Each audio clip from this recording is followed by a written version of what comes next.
Get ready to be inspired by a true powerhouse in media and in the business world today. Today, I welcome Louise Roberts to the podcast, a renowned editor, columnist, celebrated TV commentary, and a commercial revenue expert with remarkable knack for turning big ideas into actionable success. With a passion for driving complex projects to completion, Louise's strategic thinking and problem-solving skills have made her a sought-after voice in navigating the challenges and achieving extraordinary results.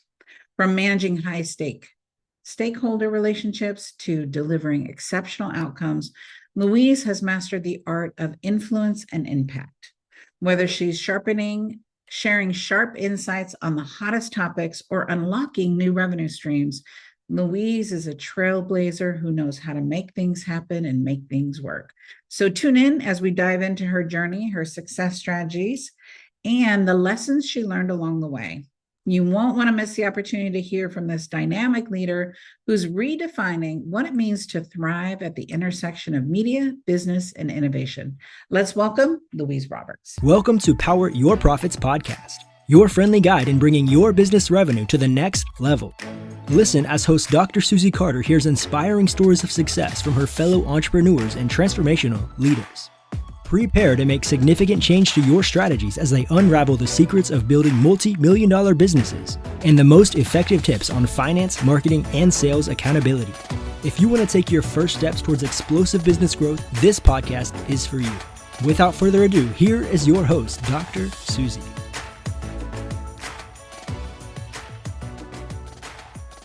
So, Louise, I'm so excited that you're here, and I'm so excited to expose you to our community. And you've navigated the world of media, from TV, business like a pro. What's been your secret sauce for staying relevant and ahead of the curve in such a dynamic industry?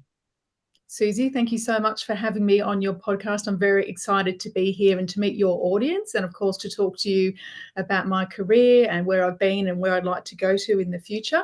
So I guess the secret sauce to my career, I think, would be always refining my storytelling technique, because the format is ever changing. When I think back when I started as a journalist, so I trained in local media in Melbourne in Australia, and then went to London and worked as a foreign correspondent, and then moved into the executive world. So went to New York and then back to London, then back to Australia. So, and of course, in between that, met my husband, had 2 children, like we all do in life.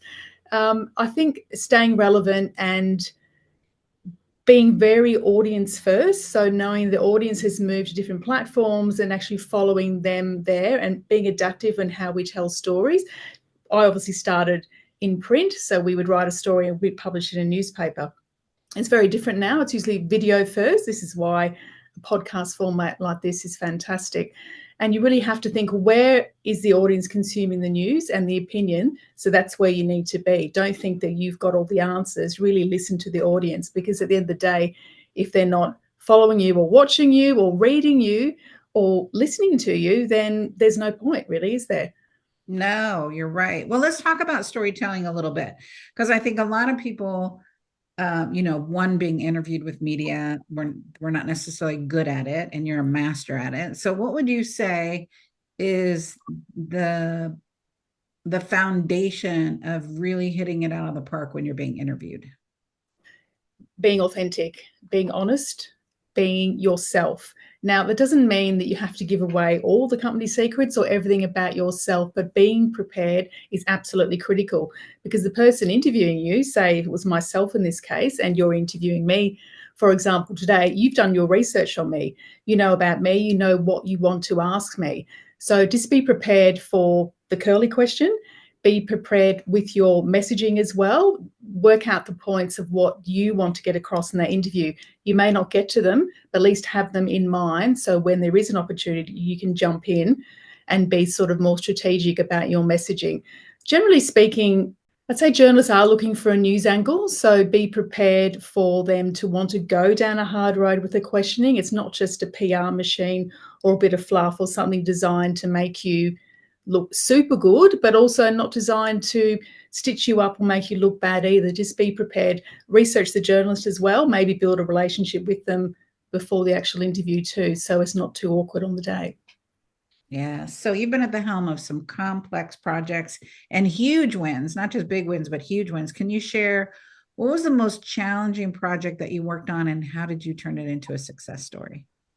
So, in my role as a national commercial editor at News Corp, I recognised that there was a need amongst our audience. So we really, as parents, wanted to future-proof our children. And when I say that, I mean we were concerned about issues in our school system. Were they being taught the things that were going to set them up for life in a way that they could do the subjects at school and then move into a university degree or a trade or go into commerce or business or whatever? And secondly, were we, helping our teachers, because teachers I often think get a bit of a bad rap. I'm not sure whether it's the same in the US as well, indeed in Europe, and I know in UK it's very similar, that if there's an issue with schooling or education, people tend to blame the teachers. And I Yes. think it's really, really unfair as well, because, you're a mother too, it takes a village to raise a child, or maybe a few villages sometimes. So, it's our involvement as parents, it's, the extended family, but also the teachers do play a critical part. And I really felt that they were a bit under siege. And it's interesting because I also knew at the same time that other parents felt that, perhaps our kids weren't that well prepared, and how do we actually support teachers? And as well as that, I knew that sort of advertising spend in the education sector was in decline, that schools weren't really engaged with publishers and weren't really sort of thinking, how can they help teachers? So what I did is I organised these lunches with my team and with some other executives in the business to talk to vice chancellors of universities. Now, basically, these guys run the show.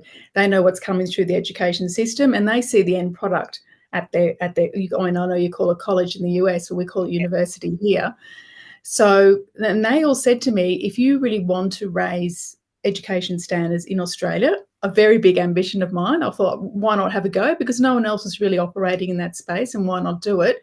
They said, increase the respect for and support for teachers. And I thought a light bulb went off in my head, and I thought, that actually really aligns with how I feel about it as well. And so from there, we created Australia's Best Teachers, which was really not a competition. It was a recognition program. So people were asked to write in about their best teacher, explain why they were so good. And we profiled, over 2 years, we profiled over 900 teachers for all the great work they were doing, and raised millions of dollars of revenue because we partnered with companies who shared that vision. So it was tricky in the sense that although everyone knew that teachers are great, they weren't sure how it would align with their messaging. Big sort of stationery companies or electrical companies, health companies, all the sort of people we partnered with, how was it going to help their business? But once we kind of explained the strategy, that it was all very much a celebration of teachers, and it was away from, I guess, the more common and familiar narrative that teachers were inept and they weren't teaching the right things to our kids, and, the curriculum had become too woke. We really moved well away from that.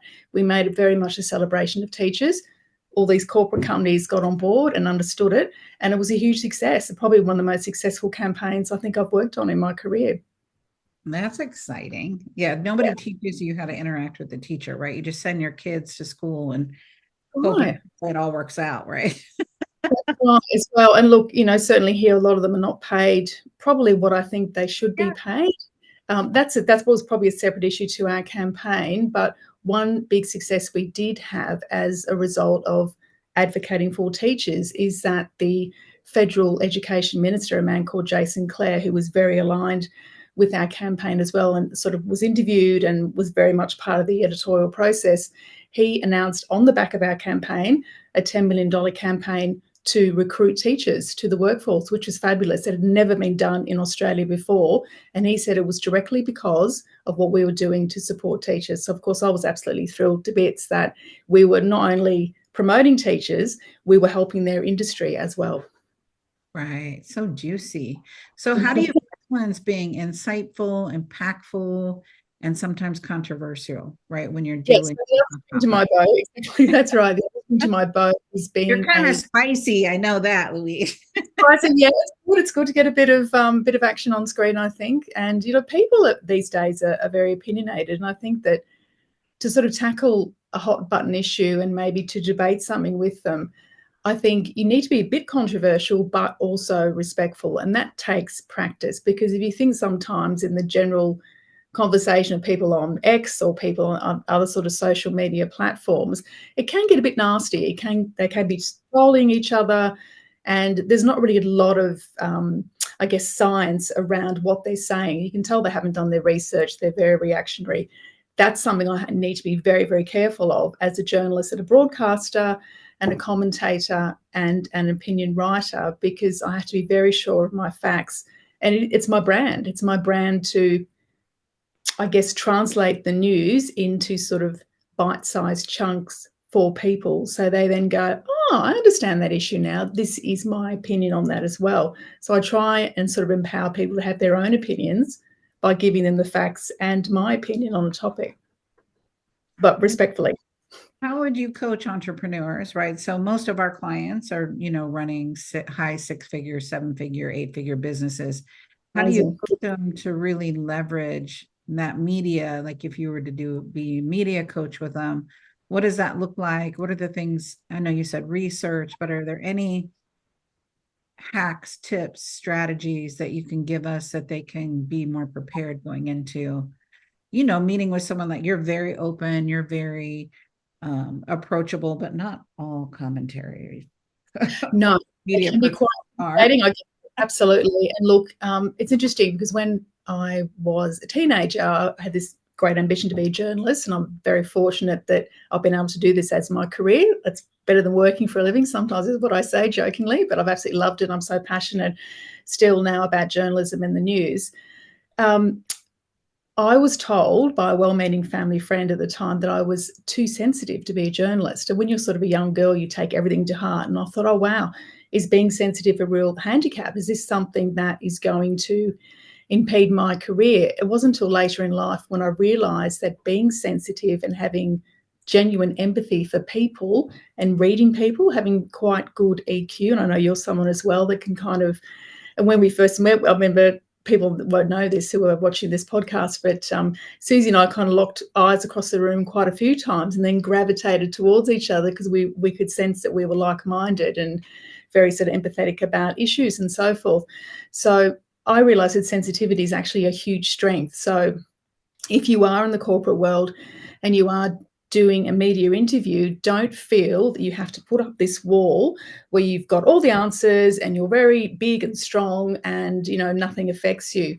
What I've learned now in storytelling is the personal touch, carefully narrated, I might add. Don't tell them all the family secrets, as I said previously, but the personal touch where you relate a story, an anecdote, where you were vulnerable and you sorted an issue, and that illustrates one of your strengths, whether that be resilience or strategic thinking.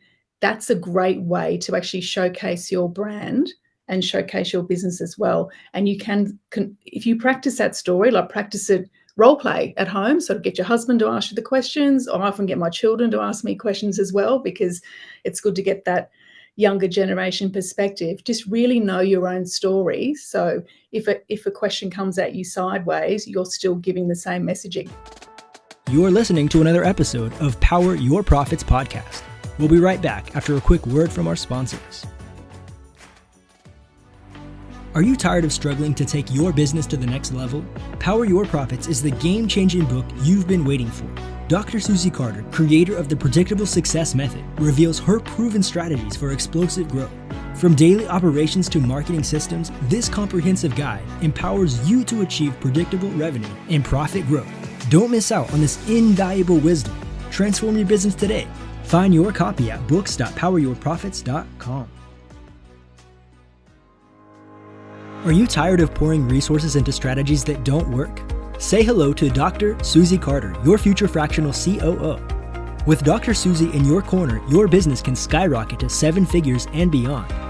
With a track record of creating thriving businesses, trust that you are in good hands. Head over to coo.poweryourprofits.com and let us put some magic into your business growth. The other thing is often journalists won't give you the questions ahead of that. Yeah. So don't be worried if they don't. It's nice to get them, but you may not get them, and please don't insist on them, because I think that'll cause some issues with the journalists as well. So I think it's about being comfortable in front of camera. I mean, looking at the camera, making sure your diction and speed is right, making sure you look good and you feel comfortable, and being yourself, which is, I know it's such a cliched thing, but I'm talking to you now and I'm totally being myself, and you're talking to me and you're totally being yourself as well. So, and you can't be anyone else, which is probably the best advice I can give, is just be comfortable. Know that you're being spoken to by journalists because you bring something very valuable to the table. Journalists don't have time to talk to someone who they feel won't make an interesting story. So you're there because you're interesting. So own it and promote it. I love that. And I think today, more than ever, business owners can be in the media more, right? They're keeping Yes. relevant and fresh and holding those philosophies when you're doing your social media, right? It's always be a disruptor, disruptor. Vanilla isn't what gets you noticed, right? And I think so many times I'm going to say I've tried to be perfect, right? Let me just say it the right way versus creating a little bit of controversy, right? Creating a little bit of pushback. So in this industry, right, where headlines and trends change by minute, how do you keep your strategic edge and your perspective fresh and relevant, right? Because you don't want to talk about something that happened last year. We want to keep to the top of the headlines. So how do you do that, or how do you coach people to do that? It's reading a lot. I mean, that's what I have built my career as a young person, is reading, and not only reading stuff that you like to read, reading the opposite view, or reading different products that perhaps you would not normally look at, or different media outlets, or, different YouTube videos, or following people on X or on Instagram, or, looking at reels of people that you may not feel aligned with, but you need to see that different point of view as well. And everything in my industry now, Susie, is audience led. We have to go where the audience is, and they're changing their minds about what they want to consume on a minute by minute basis as well. So it's very important for me to see where topics are going.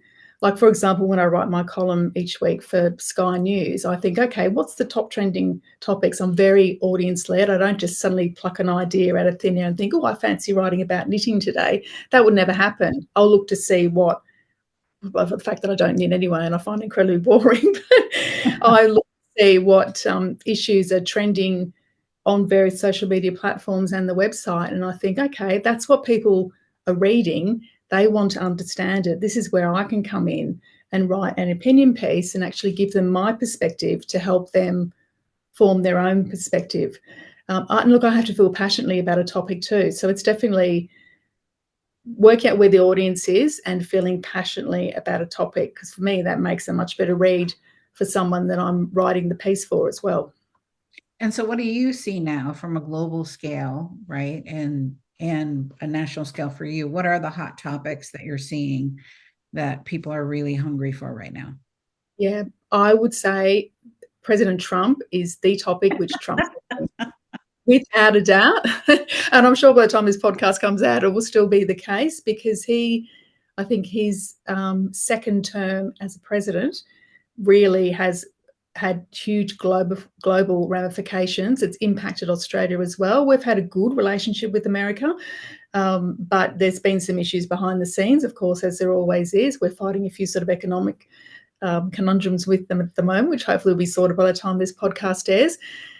Yeah, I would say Trump, and I think what's going to happen with China as well, which has a big impact on Australia and, of course, has an impact on the US and Europe as well. So they're the things that people want to know about. They see, look, cost of living has been a big issue here and will continue to be for the next few years. And I think to see how America and Europe play into the Australian arena on those topics is very important to Australians now. They feel, I think so maybe 20 or 30 years ago, people felt, oh, well, the banks will do what the banks will do and the government will do what the government will do, and we just kind of just carry on with our lives. And people feel more invested in the process now. People are more political because, in a way, everyone's become a content creator and everyone's got an opinion, and there's now the platform for everyone to express their opinion as well. Well, I think there's so much transparency, so much more than 20, 30 years ago, right? That you almost have to, and have been wronged in so many different ways from our government, from our banking system, from collapses, that the naivety of it'll all work out is no longer relevant. Yeah, that's right. And I say that's one of the biggest, it's great that the content business has become democratized in a way, which might sound weird for someone like me who's made a profession out of being a journalist, because certainly when I started, it was very much a playground. You're either a journalist or what we call a normal person out in society. But now that line is blurred. But of course, that's sort of spawned a whole industry around fake news. And we've got AI and deep fakes and all those concerning issues where I'm sure you've seen it as well. You can, every day there's a new story about a video of someone who's doing something or saying something and it's completely fake. So that was never an issue when I started in journalism. It was just we were the gatekeepers of the information and the truth and the communication of that information. And that's totally changed now. Right. So commercial revenue has always been your playground. What strategy or revenue stream worked like magic that most people overlooked? I think it's probably two things. I think the sort of education project that I spoke about earlier was a great one, and that's continuing to bring profit into businesses, and other sort of companies have sort of picked up on that as well and doing their own sort of campaigns for teachers, which is great. I think also monetizing opinion. So when I started writing opinion pieces, you could just log on to the internet and read it for free. But of course, now a lot of that content is behind the paywall, which shows that people want to pay to read what you've got to say. So the onus is on you as a journalist to make sure that you're writing something that people are willing to shell out for every month on their credit card, for example. So, I'd say probably education is the one which is now starting to go sort of mainstream. People see the value in doing that because a lot of us have got kids at school. You know, we're all children at school at one point as well. So education sphere sort of sticks with you, I think, for the rest of your life. And what do you believe is one outdated rule in your field that you think it's time to toss out the window? And what would you replace it with? Look, it could be the fact that journalists like myself are no longer the media experts. In any given day, you can flick on any TV channel or log onto any website or go onto YouTube, and there's somebody there talking quite eloquently and with expert authority, and they're not a journalist. They're an expert in their field, or they've made themselves a commentator. For example, YouTube is actually full of these people, as you know, people who are, as we say, you know, the Joe Rogans of this world, who are not trained as journalists but have enormous influence on people because of the reach of their opinions as well. So, you know, and I think the other thing is that when I started as a journalist, objectivity was king. You never put any personal voice in your story. You either wrote a news story or you wrote an opinion piece. And I was kind of too young to sort of go into the opinion space. I do believe you need to be quite experienced in the news space to sort of have the authority to then give your opinion on the news, so to speak. But that's really changed dramatically now. Journalists are now brands.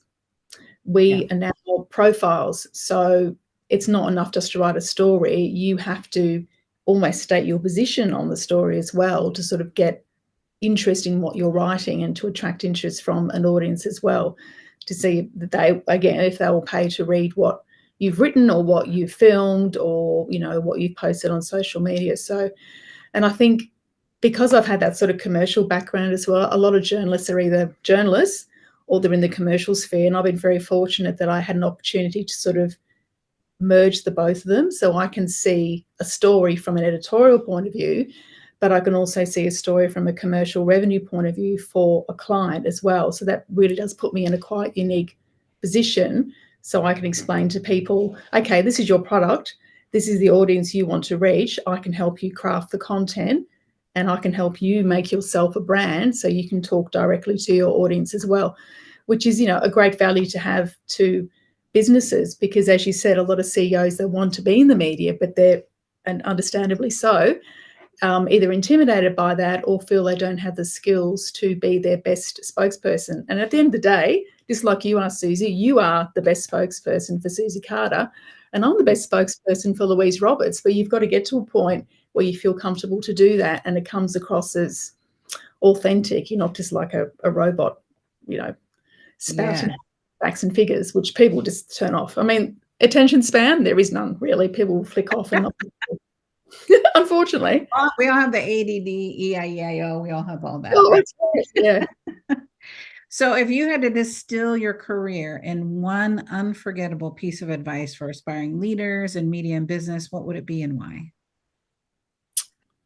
That's a really good question. I mean, all your questions are great, Susie, but that's a really good question. I think be local in your workspace and obviously really generate local content, but be very global in your outlook. I think that's very important for particularly young people starting out in the media industry, and perhaps anyone starting out in any industry. We're not just an isolated island, and we're not just Australia, you're not just the US, because we have access now to information on a global level, literally at a keystroke. That's how you should approach your career. So even if you're working in Wisconsin as a supplier of, medical equipment or something like that, but thinking I'd love to bring my brand to the world, well, think global, because if you don't do it, someone else will. And you've probably got the better idea if you've invented a product. And I think from a journalist point of view, local news is great because there is a huge appetite for it. And we really found that during the pandemic as well, because everything shut down. People were desperate for information around how to live and work and operate and be entertained and shop and look after their health during the COVID-19 pandemic. So be local, but also think global, because that's when you'll get the sort of proper reach as well. And I thought I'd just mention as well with COVID-19, was it 4 years ago now? Wow, time has flown since then. It was a real challenge for us because we were living the pandemic real time, of course, as you were, as the same time as our readers. So we had to completely change our products, our website, our print product, to adapt to the fact that people were now living at home, working at home, shopping online, and completely isolated from each other and trying to manage elderly relatives, children, et cetera, et cetera. So we created a lift out called Hibernation. And that was a great success because our digital numbers went up and also our print readership went up, which was almost unheard of when you think that print in general has been on a bit of a decline trajectory for some time. And people were just thrilled to bits to have that information, what we call news you can use, at their fingertips. It helped them navigate the pandemic. What was exciting for me, and I edited that product, Hibernation, which ended up winning awards at the International Media Association in New York, because it had a real authenticity to it, if that makes sense, because we were writing about, how to cook at home and, how to look after your health and what to do about your pets who were going stir crazy because they're stuck in the house like the rest of us were. And the readers were responding in their hundreds of thousands because they knew the information was authentic, because we were sitting at home putting out a newspaper ourselves. So, yeah. So you have a very amazing career. And so what's next for Louise Roberts? What's on your trajectory of the next things? Yeah, look, I've been a journalist for a while, but some mornings I wake up and I'm so excited about coming to talk to you on your podcast today. And I think I'm always trying new things. I think what I'd like to do is really extend my reach as a global commentator, because I'm finding when a lot of my things end up on YouTube or they're on the websites and they're going out through social media, that I'm getting people from all parts of the world who are commenting on what I've got to say about issues. So I'm thinking that is probably an opportunity for me to be sort of more global and have more of a footprint as a global commentator. So hopefully watch this space. Well, let's create that space, right? So if yes, you're listening to this and that's your jam, reach out, right? So absolutely. How can people find you? How can they stalk you, get more information about you? Share with I'm on LinkedIn. Yes, you can find me on LinkedIn. It's Louise Roberts. It's Louise Roberts Media on LinkedIn. And you can contact me on louiseroberts1@icloud.com as well. Awesome. Thank you so much. Thank you for being here. We appreciate you, and have a blessed day. Yes, you too. Thanks so much. It was really great to talk to you. Can we take a moment and just give it up for the fabulous Louise Roberts? I mean, come on, this woman brought the heat, the hustle, and a whole lot of wisdom in today's show. If you didn't walk away with at least 3 mic drop moments, you weren't listening. But listen, this is just the beginning. We've got a lineup of powerhouse guests who are ready to spill the tea on success, strategy, and sassy secrets you need to crush it in your own world. Don't be a stranger. Hit the subscribe button, share the episode with your besties, and keep this party going. Until next time, remember, life's too short to play small. So go out there, own your greatness, own your power, make some noise, and catch you on the next episode. Thank you for joining us for this episode of Power Your Profits Podcast. Let these building blocks from today's most successful industry leaders equip you with the necessary resources and tools to finally establish the highly profitable business of your dreams. Want to hear more? Listen to more episodes at www.poweryourprofitspodcast.com. And don't forget to subscribe to the show. Now is your time to rise to the top of your game. So be sure to catch our next episode. Until next time.